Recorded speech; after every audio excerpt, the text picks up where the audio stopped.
আপনি যদি হিস্টোরিক্যালি দেখেন গ্যালিলিও যখন বলেছিল যে পৃথিবী সূর্যের চারপাশে ঘোরে তখন কিন্তু পপুলার ডিমান্ডে গ্যালিলিওকে সারা জীবন গৃহে বন্দী থাকতে হয়েছে because of the mob again যেটা বলছি। তাহলে সংকট কোথায়? মব কখন হয়? আমি গ্যালিলিওর উদাহরণ দিলাম, এটা তো 2025 মব যে সোসাইটিতে একমাত্র উপায়ের রাস্তা হয়। আপনি একটা স্বৈরশাসন আপনি দেখেন খেয়াল করে যে অভ্যুত্থান এক জিনিস, মব কিন্তু আরেক জিনিস। মব তখনই হবে যখন ইনস্টিটিউশনগুলো দুর্বল কাজ করছে না।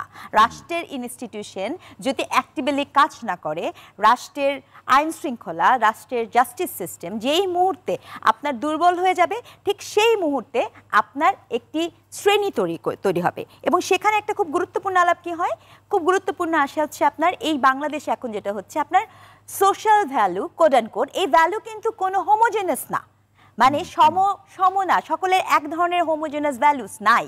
তাহলে আপনি জাস্টিফিকেশন করছেন কিসের হিসেবে? এটা হচ্ছে প্রথম কথা।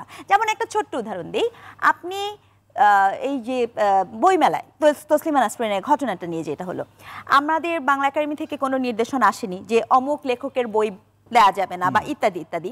তাহলে আপনি কি করেছেন? একটা এই কথাটা বলতে পারেন, তার মানে হচ্ছে যখনই কেউ এরকম আক্রমণ করতে পারে তার মূল রিজন হচ্ছে কোনো না কোনো পক্ষ এখানে দুর্বল এবং কোনো না কোনো পক্ষ ওই সংগঠিত ব্যক্তিদের সাথে মদতদাতা। তাহলে এই যে যোগাযোগ, ক্ষমতার যোগাযোগ, যে আমার ক্ষমতা আছে 10টা মানুষকে আমি নিয়ে আসতে পারি, আমি তো কোনো এখানে পলিটিক্যাল শোডাউন করছি না। খেয়াল করে দেখবেন পলিটিক্যাল শোডাউন কথাটা আমি ব্যবহার করছি, এটা তো পলিটিক্যাল শোডাউন।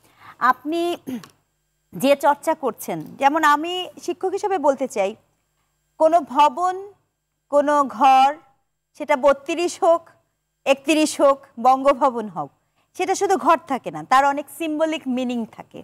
এবং সেটিকে উৎপাটনের মধ্যে যদি আপনি মনে করেন যে আমি আজকে একটা বুলডোজার দিয়ে ভেঙে দিলাম অ্যান্ড এটা সব কিছু শেষ হয়ে গেল, এত সহজ না। আপনি আসলে শেষ করতে চান কি? আপনি শেষ করতে চান ন্যারেটিভ, যেটা আমি বুঝে থাকি। আপনি শেষ করতে চান আপনার আইডিওলজি, এখন আপনি যদি ভবন ভেঙে এইটা প্রতিষ্ঠা করান যে আমি অনেক শক্তিশালী, তাহলে আমি বলবো আপনি বোকার স্বর্গে বসবাস করছেন। এটা হচ্ছে আমার প্রথম কথা।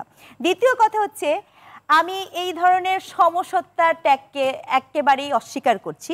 কারণ আপনার যদি এরকম হয়ে যায় যে কোড অ্যান্ড কোড সিভিল হওয়ার অর্থ হচ্ছে আওয়ামী, এটা খুব প্রবলেমেটিক বক্তব্য। আপনি মেনে নিচ্ছেন যে এমন কোন একটা special quality they belongs to Awami লীগের আছে যার প্রেক্ষিতে আপনি মোহচ্ছন্ন হয়ে থাকেন, ওই বাস্তবতায় থাকেন। আমি এটার পক্ষপাতিত্ব না, কারণ গত 15-14 বছর ধরে যে দলটি বিএনপি বলেন, XYZ যে দলটি বলেন, সেই মানে অন্য প্রত্যেকটা মানুষ তো প্রতিবাদ করেছে। কি অভ্যুত্থানের একটা ওনারশিপ, এই জিনিসটা আমি স্ট্রংলি ডিজোন করি। অভ্যুত্থান কারো ওনারশিপে হয় না, তাহলে এটা অভ্যুত্থানই হয় না। অভ্যুত্থান মানুষের, জনগণের। যে মা রাস্তায় দেখেছে নেমেছে, যে শিক্ষক নেমেছে, সে কোনো দল চিন্তা করে নামেনি। আমার সন্তান, আমার পাশের বাসার প্রতিবেশী সন্তান লাশ হয়ে ফেলেছে। এই আবেগ, এই emotion, that was A momentum. যেদিন থেকে শুরু হয়েছে ঠিক সেই সময় গণ অভ্যুত্থানের স্পিরিট ক্ষতিগ্রস্ত হয়েছে। That is very important. কারণ আপনাকে এটা বলতে হবে, আপনি ওই সময় যখন কেউ দাবি করে বসে, আমি একদম দায়িত্ব নিয়ে বলছি, যদি শিক্ষার্থীরা বলে শুধুই আমরা করেছি, এটি ভুল। যদি কোনো রাজনৈতিক দল বলে যে শুধুই আমরা করেছি, এটি চরম মাত্রার একটি ভুল স্টেপ। যত যাই বলেন না কেন, আমি এটাও বলতে চাই দায়িত্ব নিয়ে, যদি এখন একটি গণতান্ত্রিক নির্বাচনের কামনা, আজকে যদি এরকম নির্বাচন স্বাভাবিক প্রক্রিয়া হতো, এই দেশটা এই জায়গায় আসতো না। এটা খুবই সত্য কথা। একটা সাধারণ দুটো নির্বাচনও যদি হতো এই জায়গায় আসতো না। কিন্তু আপনি কি জানেন ঠিক এই মুহূর্তে বাংলাদেশ এমন জায়গায় বসবাস করছে, যদি আপনি একটি গণতান্ত্রিক সুষ্ঠু নির্বাচন দিয়েও দেন, তার জন্য বিশাল বড় চ্যালেঞ্জ হয়ে দাঁড়াবে আপনার এই মবের সংস্কৃতিকে প্রমোশন দেয়া যাবে না। আওয়ামী লীগ দেখে আমি ওর বাড়ি ঘর জ্বালিয়ে দিব, সরি, দায়িত্বশীল পদে থেকে আপনি কথা বলতে পারেন না।